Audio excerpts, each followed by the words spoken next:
மஹிந்தவை காக்க எம்மிடம் ஆயுதப்படை இல்லை, நாமல் ராஜபக்ஷ கூறுகிறார் என்பதுவே இந்த செய்தியாக அமையப்பெறுகிறது. முன்னாள் ஜனாதிபதியான எனது தந்தையை எங்களால் பாதுகாத்துக் கொள்ள முடியும், ஆனால் அரசியலமைப்பு ரீதியில் வழங்கப்பட்டுள்ள விடயத்தை அரசியலமைப்பை மீறி செய்ய முடியாது என்பதாகவும் அவர் சுட்டிக்காட்டி கருத்து வெளிப்படுத்தியிருப்பது இங்கே நாங்கள் அவதானிக்கத்தக்கதாக இருக்கிறது.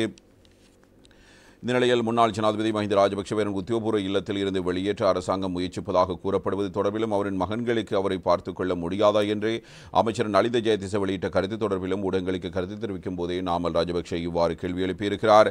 தாய் தந்தையை எங்களுக்கு பார்த்துக் கொள்ள முடியும், ஆனால் எங்களுக்கு பக்கத்து வீட்டில் இருந்து உள்ளாடை முதல் அனைத்தையும் வாங்கி அணிந்து பழக்கம் கிடையாது.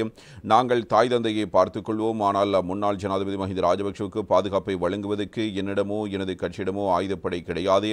நாங்கள் எப்போதும் ஜனநாயக அரசியல் முறையை நம்பியவர்களே, அத்துடன் அரசியல் ரீதியான விடயத்தில் குடும்பத்தினருக்கு தடையிடவும் முடியாது. அதாவது முன்னாள் ஜனாதிபதியின் பாதுகாப்பு மற்றும் அவருக்கான இல்லம் தொடர்பான பொறுப்பு அரசியலமைப்பு ரீதியிலேயே அரசாங்கத்துக்கு வழங்கப்பட்டிருக்கிறது.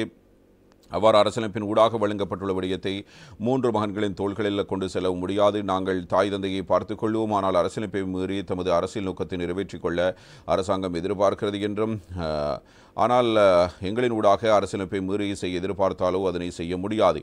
இதனால் இந்த வீட்டை விற்க வேண்டும் என்றால் எழுத்து மூலம் அறிவித்தால் நாங்கள் போகிறோம் என்பதனை அரசாங்கத்துக்கு கூறிக்கொள்கிறோம். இந்த வீடு வீதியில் செல்லும்போது இங்கே தங்கிக் கொள்ள வேண்டும் என்று வந்த வீடு கிடையாது, அரசியலமைப்பு ரீதியில் வழங்கப்பட்டதாகும். இதனால் அரசாங்கம் அது தொடர்பில் அறிவிக்க வேண்டும் என்பதாக நாமல் ராஜபக்ஷ கூறியிருக்கிறார். அதே நேரத்தில் முன்னாள் எம்பி குணபால ரத்னசேகர் அவர்கள் தெரிவித்திருக்கிற கருத்து இவ்வாறு வெளியாகிறது.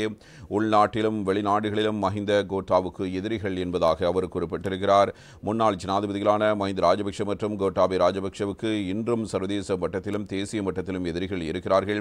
எனவே அவர்களின் பாதுகாப்பை உறுதிப்படுத்த வேண்டிய பொறுப்பு அரசாங்கத்துக்கு உண்டு என பொதுஜன பெரமுனவின் முன்னாள் எம்பி குணபால ரத்னசேகரவினால் இவ்வாறு குறிப்பிடப்படுகிறது. இது பற்றி அவர் மேலதிக தகவல்களை வழங்கும் போது கொழும்பில் இவர் வெள்ளிக்கிழமை நடத்திய ஒரு ஊடகவியலாளர் சந்திப்பில் தான் இந்த கருத்தினை முன்வைத்திருக்கிறார். மஹிந்த ராஜபக்ஷவிலிருந்து எமக்கு எவ்வித தனிப்பட்ட சலுகையும் கிடைக்கவில்லை, ஆனால் உயிர் வாழும் உரிமையை அவர்தான் உறுதிப்படுத்தினார். அந்த நன்றிக்காகவே தற்போது பேசுகிறோம். ஜனாதிபதி அனுரகுமார் திசாநாயக்க அண்மையில் களுத்துறை பகுதியில் இடம்பெற்ற கூட்டத்தில் ஆற்றிய உரையில் முன்னாள் ஜனாதிபதிகள் தொடர்பில், குறிப்பாக முன்னாள் ஜனாதிபதி மஹிந்த ராஜபக்ஷ தொடர்பில் குறிப்பிட்ட விடயங்கள் முற்றிலும் தவறானவை.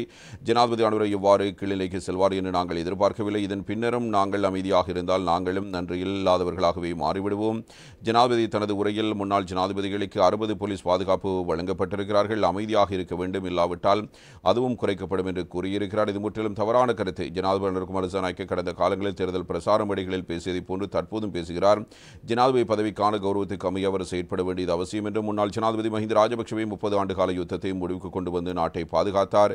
எமது உயிர் வாழும் உரிமையை உறுதிப்படுத்தினார். யுத்த கால சூழல் எவ்வாறு இருந்தது என்பதை எவராலும் மறந்துவிட முடியாது. முன்னாள் ஜனாதிபதிகளான மஹிந்த ராஜபக்ஷ மற்றும் கோட்டாபய ராஜபக்ஷவுக்கு இன்றும் சர்வதேச மட்டத்திலும் தேசிய மட்டத்திலும் எதிரிகள் இருக்கிறார்கள். எனவே அவர்களின் பாதுகாப்பை உறுதிப்படுத்த வேண்டிய பொறுப்பு அரசாங்கத்துக்கு உண்டு. மஹிந்த ராஜபக்ஷவின் நிர்வாகத்தில் குறைபாடுகள் காணப்பட்டதை நாங்கள் ஏற்றுக்கொள்கிறோம். அவர் மீது ஊழல் மோசடி குற்றச்சாட்டுகள் இருந்தால் அவற்றை அரசாங்கம் சட்டத்தின் பிரகாரம் விசாரித்து நடவடிக்கை எடுக்க முடியும். ஆனால் அவருடைய பாதுகாப்பு